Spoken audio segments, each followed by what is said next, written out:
Here is another version of a video I have made before using cardboard to prevent the concrete around a fence post from oozing out and making a large mess. And I cannot tell you how many of these fence posts I have had to haul away or break up with a sledgehammer.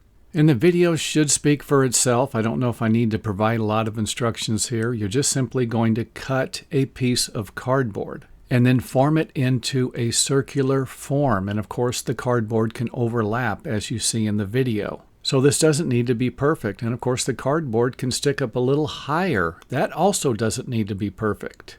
You just need to make sure that it's going to be high enough. And the good thing about cardboard is that it does decompose. So you don't need to remove it if it's not going to bother you somehow aesthetically by looking at it.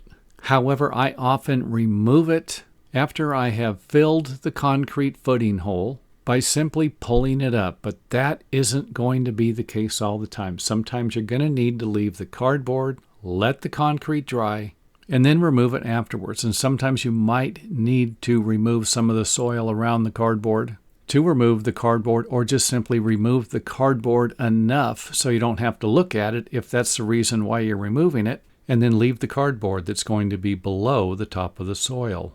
Another thing you're going to need to do is shape the top of the concrete so that it slopes down away from the fence post so that water can drain away from the wood fence post if that's what you're going to be using to prevent it from pooling up around the bottom of the wood fence post and allowing excessive water to soak into the wood that could eventually lead to attracting termites or rotting the wood, which in the future could lead you to repeating this entire process because you're going to have to remove and replace the fence post. And if you learned something by watching this video, make sure you let us know by hitting the thumbs up button. And thanks for watching. Also, don't forget to visit our website. We have an organized list of our videos there. You might have a difficult time finding that anywhere else.